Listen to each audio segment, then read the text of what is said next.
جو اس مندر سے قریب جھاؤ کے ایک درخت پر رہا کرتی۔ فتح مکہ کے بعد حضور اکرم صلی اللہ علیہ وآلہ وسلم نے عزا کا بت گرانے اور جھاؤ کے اس درخت کو کاٹنے کے لیے حضرت خالد بن ولید رضی اللہ تعالی عنہ کو روانہ کیا۔ حضرت خالد بن ولید نے نہ صرف عزا کے اس مشہور بت کو توڑ دیا بلکہ اس شیطان جن کو بھی قتل کر دیا کہ جس کے باعث یہ بت کلام کرتا تھا۔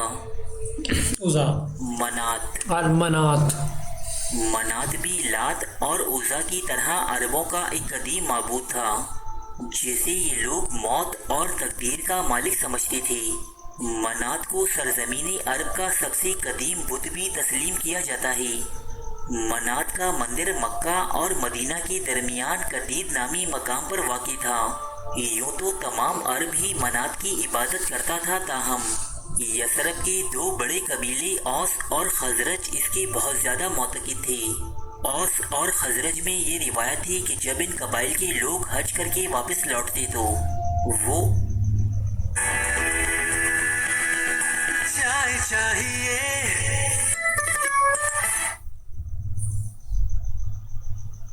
وہ اپنا احرام اسی بت کے پاس آ کر اتارا کرتے، جبکہ قبیلہ بنو ازد اور بنو غسان تو باقاعدہ منات کا حج بھی کرتے تھے۔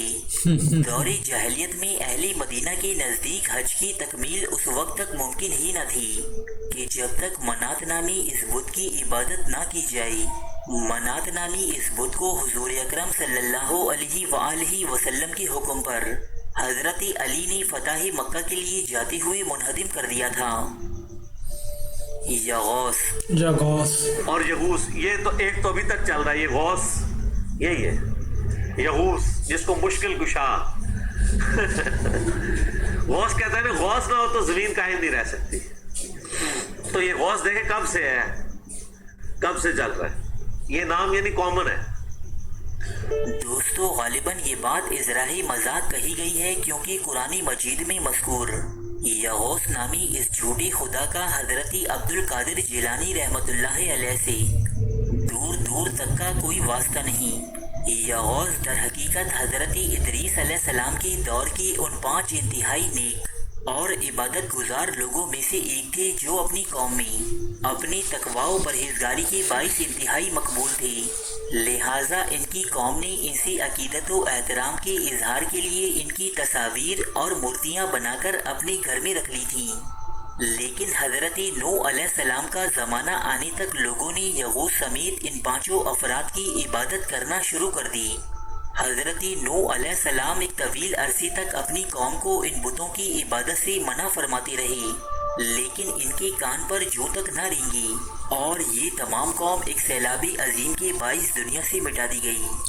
صحیح بخاری کی ایک حدیث کے مطابق قوم نوح کا تو خاتمہ ہو گیا، البتہ اہل عرب نے یغوث سمیت ان کے تمام بتوں کو اپنا لیا اور ان کی عبادت شروع کر دی۔ یغوث کی لغوی معنی ہیں وہ مدد کرتا ہے۔ یہ اہل عرب میں قبیلہ طے اور قبیلہ مزہج کی بعض شاخوں کا معبود تھا۔ مزہج والوں نے یمن اور حجاز کے درمیان جرش کے مقام پر یغوث کا ایک بت نصب کر رکھا تھا جس کی شکل شیر کی تھی۔ دور جاہلیت میں اہل عرب کے بعض لوگوں کا نام بھی عبد یغوث ملتا ہے۔ یعوق، یعوق بھی ایک انتہائی قدیم دیوتا ہے جس کی عبادت حضرت نوح علیہ السلام کے دور میں ہوا کرتی تھی۔ یعوق نامی اس بت کا ذکر بھی قرآن مجید کی سورہ نوح میں باقی 4 باطل دیوتاؤں کے ساتھ ہوا ہے جن کی پرستش دنیا کی مختلف اقوام میں کسی نہ کسی صورت میں آج بھی رائج ہے۔ اہل یمن کے علاوہ قبیلہ ہمدان کے لوگ بھی یعوق کو اپنا معبود تسلیم کرتے تھے۔ یعوق کا بت گھوڑے کی شکل کا تھا جس کی عبادت عرب میں ظہور اسلام سے پہلے تک کی جاتی تھی۔ ود نامی اس دیوتا کا تعلق بھی حضرت نوح علیہ السلام کے زمانے سے ہے، جسے محبت اور دوستی کا دیوتا تسلیم کیا جاتا ہے۔ عربوں نے ود نامی اس دیوتا کا بت دومت الجندل کے مقام پر بنا رکھا تھا۔ قبیلہ بنی کلب اور پریش کے لوگ اسے اپنا معبود تسلیم کرتے تھے۔ عرب کی تاریخی کتبات میں اسی ودم ابم کا نام بھی دیا جاتا ہے۔ بعض مورخین کے مطابق ہندوستان میں پوجا جانے والا دیوتا گنیش بھی اسی قدیم دیوتا ود کی ایک شکل ہے۔ قدیم عرب میں عبدی ود نام رکھنے کا رواج بھی عام تھا۔ سوا قرآن مجید میں سوا کا نام ایک باطل دیوتا کے طور پر درج ہے، جس کی عبادت حضرت نوح علیہ السلام کی قوم کیا کرتی تھی۔ تاہم اسلام سے قبل عربوں میں اسے ایک دیوی کے طور پر پوجا جاتا تھا۔ اس کا بت ایک عورت کی شکل کا بنایا گیا تھا جو روحات نامی علاقے میں قائم ایک مندر میں نصب تھا۔ سن 8 ہجری کے دوران حضور اکرم صلی اللہ علیہ وآلہ وسلم کے حکم پر حضرت عمرو بن العاص اس مندر کو ڈھانے کی غرض سے روانہ ہوئی اور آپ نے صدیوں سے قائم کفر و شرک کے اس مرکز کو ہمیشہ ہمیشہ کے لیے منہدم کر دیا۔ نصر کی لغوی معنی ہے گدھ یا عقاب۔ نصر نامی اس باطل دیوتا کا ذکر بھی سورہ نوح کی آیت نمبر 23 میں ہوا ہے۔ اس دیوتا کا بت عرب کے علاقے بلخا میں نصب تھا، جس کی شکل و صورت ایک گدھ کے جیسی تھی۔ قبیلہ حمیر کے افراد اسے اپنا معبود تسلیم کرتے تھے۔ قوم سبا کے قدیم کتبوں میں اس دیوتا کا نام نسور ملتا ہے، جبکہ اس کے ماننے والوں کو اہل نسور بھی کہا جاتا تھا۔ نصر نامی اس جھوٹے معبود کی عبادت سلطنتی روما کے ادوار میں اپنے عروج پر تھی۔ قدیم رومن لوگ اس بت کو طاقت اور لافانیت کا نشان تسلیم کرتے اور اس کی عبادت کرتے تھے۔ بال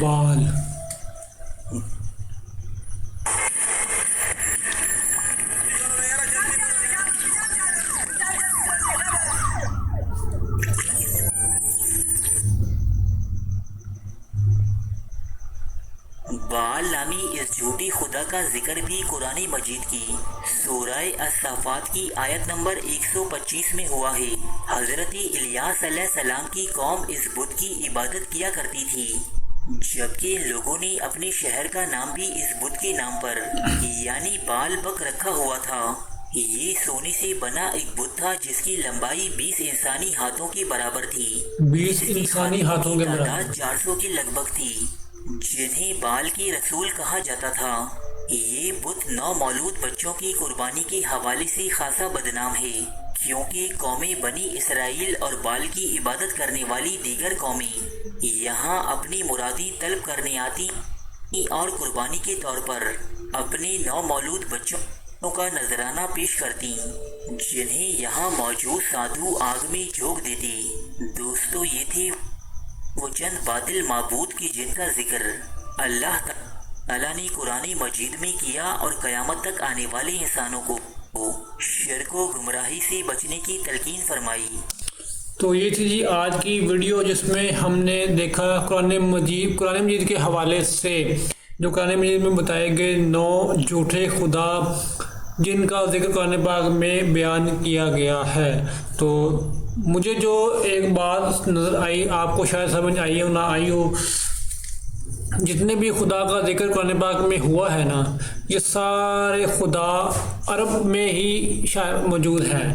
تو ان کا سب کا علاقہ جو ہے نا عرب کے نزدیک ہی یا عرب میں سب یہ بت موجود تھے۔ تو آئی ہوپ آپ کو یہ ویڈیو بھی پسند آئی ہوگی۔ تو ویڈیو پسند آئے لائک کمنٹ شیئر ضرور کیجیے گا، اور سبسکرائب نہیں کیا سبسکرائب لازمی کیجیے گا تاکہ آپ کو میری ویڈیو کا نوٹیفیکیشن بر وقت مل سکے۔ تو ملتے ہیں جی کل ایک نئی ویڈیو کے ساتھ، تب تک کے لیے اللہ حافظ۔